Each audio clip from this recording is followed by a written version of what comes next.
Bom galera, bem-vindos a mais um vídeo. E nesse vídeo aqui você vai aprender a fazer um gráfico de pizza focado em finanças, tá? É exatamente o código que você está vendo aí na tela. Então, se você gosta desse tipo de projeto, se inscreve no canal, like no vídeo e a gente já vai começar. Bom galera, bem-vindos a mais um vídeo, eu sou o Léo. E nesse vídeo aqui, como eu disse, você vai aprender como fazer um gráfico de pizza voltado para suas finanças. Seja ela finanças pessoais, profissionais, você pode usar da maneira que quiser. Uma vez que você aprendeu como funciona a base, você faz qualquer coisa, tá certo? Então, para começar, a gente vai trazer as bibliotecas. Biblioteca Pandas e Biblioteca Matplotlib, tá? Você precisa instalar as duas, tá? Nenhuma delas vem instaladas por padrão e você precisa instalar as duas. Então, você vai vir aqui no seu terminal, pip install pandas e pip install matplotlib, tá? Instala essas duas, é bem rápido, elas são bem leves, então uma vez instaladas, você já pode tratar com elas, certo? E aí aqui eu trouxe uma pequena base de dados, tá? Essa base de dados você pode escrever no seu código, como eu estou fazendo aqui, ou você pode trazer um arquivo externo, trazer uma planilha do Excel.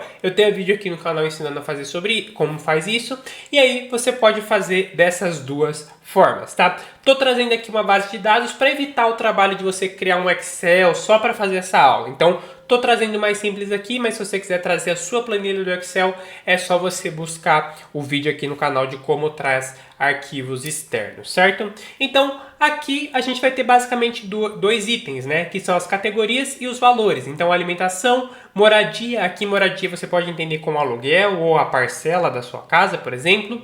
Transporte, lazer e outros, tá? Esse outros aqui eu coloquei mais geral, mas é interessante que você coloque todas as suas despesas aqui. Valor, a mesma coisa, então você coloca os valores aqui. Sempre lembrando que a quantidade de valores que tem aqui tem que ser igual à quantidade. Então, se aqui em cima tem 5, aqui embaixo tem que ter 5, senão você vai dar problema no código, certo? Aqui embaixo, logo depois, a gente vai criar um data frame, certo? Um data frame é basicamente a biblioteca Pandas cruzando todos esses dados. Então, aqui eu tenho dados soltos, aqui eu estou entregando todos esses dados para a biblioteca Pandas para ela poder trabalhar com esses dados e depois mandar para a Matplotlib, certo? Uma vez que ela fez esse tratamento de dados, você pode fazer já o seu gráfico. Então, primeira coisa, PLT Figure, tá? No caso aqui a gente está chamando PLT porque foi a abreviação que a gente colocou, tá? A maioria das bibliotecas tem uma abreviação por padrão. Para você, quando for ficar chamando ela, você não coloque nomes muito grandes. Então, por exemplo, a Pandas, você coloca Pandas as PD. E aí toda vez que você for chamar a biblioteca Pandas, é só você colocar PD aqui que já funciona. E se você colocar aqui Pandas, por exemplo, ela já não funciona mais. Então, uma vez que você colocou a abreviação, você tem que seguir essa abreviação. Mesma coisa, ao invés de você colocar tudo isso aqui da Matplotlib, você coloca só PLT e ela já funciona, tá? Figure, aqui seria a figura que a gente vai criar no nosso gráfico, e o Fig Size seria o tamanho dessa figura. Então, esse tamanho geralmente é em pixels, e você decide o tamanho que você quer. Coloquei um 5x5 aqui, porque não fica tão pequeno, também não fica tão grande, eu acho que é um tamanho legal, então ele já funciona também, certo?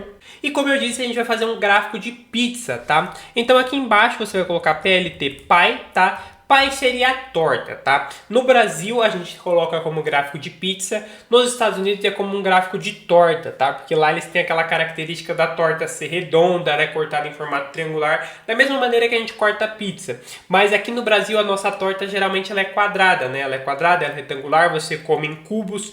Então, no caso do inglês é em formato de torta, no caso do Brasil é em formato de pizza, e é por isso que eu tô falando aqui, tá? Mas no inglês é como formato de torta, certo?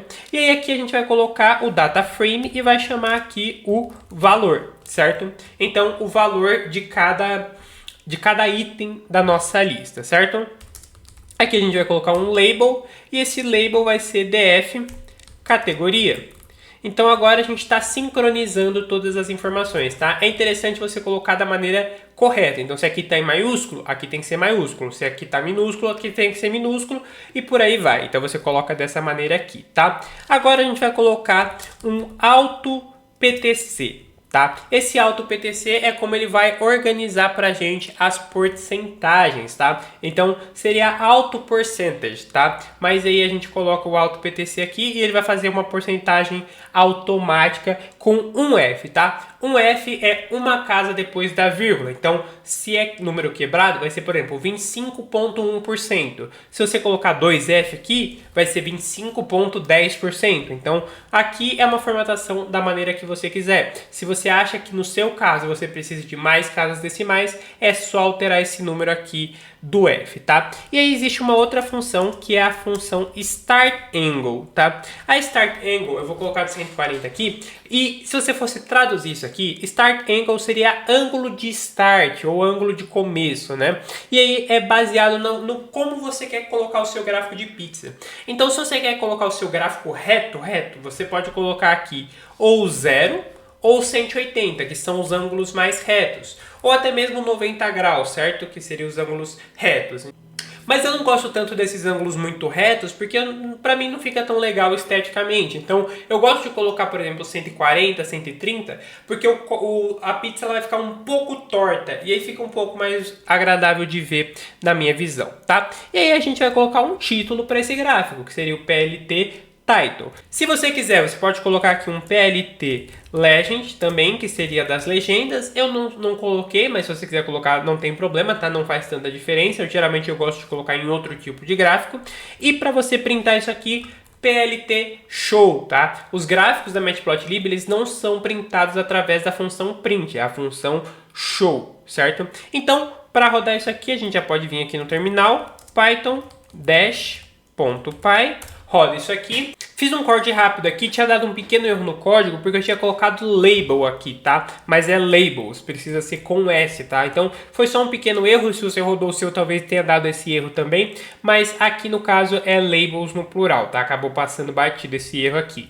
E aí a gente vai rodar aqui python dash.py e se estiver tudo certo, ele vai trazer aqui pra gente. Ele acabou trazendo aqui na minha segunda tela, mas basicamente ficou assim. Então, no caso, a moradia ele trouxe como 50% da renda, então 50% da renda vai para a moradia, o que é geralmente comum, tá? Geralmente o seu aluguel, a parcela da sua casa, geralmente vai ser metade ou até ali mais ou menos 1/3 da sua renda, ao menos que você ganhe muito dinheiro, obviamente, mas se você tem uma renda um pouco mais comum, geralmente 30 a 50% da sua renda vai ser a sua moradia, certo? O segundo geralmente vem a alimentação e as outras contas básicas, então água, luz, esse tipo de coisa, que pode ser o que vai entrar aqui no outros, tá? Eu não coloquei para não ficar tantas informações assim, mas você pode preencher isso aqui como quiser, tá? Então você pode preencher com muitas informações e fazer um gráfico bem detalhado, tá? Quando você vai fazer esse tipo de coisa, é interessante que você tenha gráficos extremamente bem detalhados para você ler com muito mais eficiência os seus dados, para você ter muito mais informação